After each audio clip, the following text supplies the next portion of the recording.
Jammu and Kashmir లో పెహల్గాం లో జరిగినటువంటి ఉగ్రవాదుల దాడిలో సుమారు 27 మంది అమాయకులు చనిపోవడం జరిగింది. ఆ యొక్క సంఘటనని తీవ్రంగా ఖండిస్తున్నాం. కేవలం మేమే కాదు, శ్రీకాకుళం పట్టణం మొత్తం కూడా ఈ రోజు ఖండిస్తూ ఈ రోజు క్యాండిల్ ర్యాలీ కూడా నిరసనగా ఈ కార్యక్రమం చేస్తున్నాం. అలాగే భారతీయులందరూ కూడా ఐకమత్యంగా ఇటువంటి చర్యను అందరూ కూడా ఖండిస్తున్నారు. పిరికి పంద చర్య, అమాయకుల పైన దాడి చేయడం, ఉగ్రవాదానికి భారతదేశంలో కూడా చోటు లేదు. అదే విషయం మీద మన ప్రధానమంత్రి నరేంద్ర మోదీ గారు అనేక సందర్భాల్లో దీని మీద ఉక్కుపాదం మోపుతూ ఎన్నో కార్యక్రమాలు చేశారు. అయినప్పటికీ నిన్న జరిగినటువంటి సంఘటన ఎంతో మనసుకు కలిచివేసే విధంగా, ముఖ్యంగా మన ఆంధ్రప్రదేశ్ రాష్ట్రం నుంచి 2 వ్యక్తులు, కావలి నుంచి మధుసూదన్ గారు, విశాఖపట్నంలో నివసిస్తున్నటువంటి చంద్రమౌళి గారు, వీళ్ళిద్దరూ కూడా టూరిజం గా వెకేషన్ మీద అక్కడికి వెళ్లడం, కుటుంబ సభ్యులందరితో కూడా వెళ్లడం, ఈ యొక్క సంఘటనలో చిక్కుకొని ప్రాణాలు కోల్పోవడం అనేది చాలా బాధ కలిగించేటటువంటి విషయం.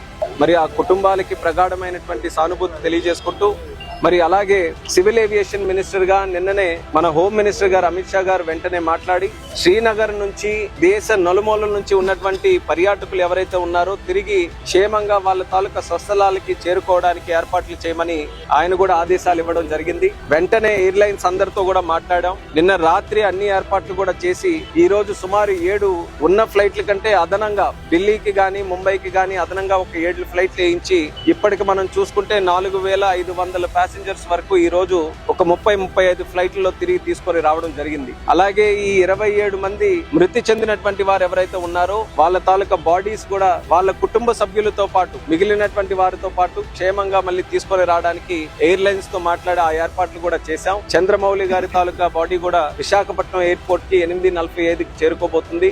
రిసీవ్ చేసుకోవడానికి రాష్ట్ర ముఖ్యమంత్రి వర్యులు చంద్రబాబు నాయుడు గారు కూడా విశాఖపట్నం ఎయిర్పోర్ట్ కు వచ్చి మరి ఆ కార్యక్రమంలో పాల్గొబోతున్నారు. మరి అలాగే కావలికి కూడా ఆ బాడీ చేరుకోబోతుంది. ఈ రోజు మిగిలినటువంటి అన్నిటికీ కూడా ఏర్పాట్లు చేశాం. అలాగే శ్రీనగర్ నుంచి ప్రయాణికులు ఎవరైతే తిరిగి రావాలనుకుంటున్నారో వాళ్ళు ఫ్లైట్లు మార్గంలో వస్తే అనవసరంగా ఫ్లైట్ తాలూకా ఛార్జీలు పెంచకుండా ఉంచడానికి కూడా ఎయిర్లైన్స్ తో మాట్లాడి చర్యలు కూడా తీసుకున్నాం. శ్రీనగర్ ఎయిర్పోర్ట్ లో కూడా అక్కడ ఉన్నటువంటి ఎయిర్పోర్ట్ అథారిటీ ఆఫ్ ఇండియా అధికారులతో మాట్లాడి అదనంగా ఏర్పాట్లు, ఫుడ్ గానీ వాటర్ గానీ వాళ్ళకి ఎటువంటి సహాయ సహకారాలు కావాలన్నా అక్కడ అన్ని రకాలుగా కూడా ప్యాసింజర్స్ కి చూసుకునే విధంగా కార్యక్రమాలు కూడా అక్కడ ఏర్పాటు చేయడం జరిగింది. వీలైనంత వరకు సివిల్ ఏవియేషన్ మినిస్ట్రీ నుంచి ఏ సహాయక కార్యక్రమాలు కావాలో ఎక్కడా లోటుపాట్లు లేకుండా ఎయిర్లైన్స్ తాలూకా సహకారం తీసుకుంటూ, ఎయిర్పోర్ట్స్ తాలూకా సహకారం తీసుకుంటూ, అలాగే రాష్ట్ర ప్రభుత్వాలు ముఖ్యంగా జమ్మూ అండ్ కాశ్మీర్ రాష్ట్ర ప్రభుత్వం అందరి తాలూకా సహకారం తీసుకుంటూ కార్యక్రమాలన్నీ కూడా చేస్తున్నాం. అయితే నిన్న నరేంద్ర మోదీ గారు కూడా దీని మీద స్పష్టంగా ట్వీట్ చేయడం జరిగింది.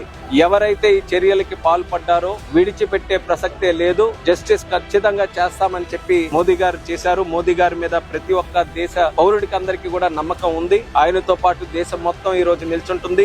ఏ కారణంతో ఇలాంటి సంఘటన చేసినా ఈ రోజు భారతదేశం అంతా కూడా మరింత యూనిటీగా దీన్ని వ్యతిరేకించడానికి, దీని మీద పోరాటం చేయడానికి అందరం కూడా కలిసికట్టుగా నిలబడుతున్నాం. మరి రాబోతున్న రోజుల్లో దీనికి పాల్పడినటువంటి వారు తగిన మూల్యం చెల్లించబోతున్నారనేది కూడా ఈ సందర్భంగా తెలియజేస్తున్నాం.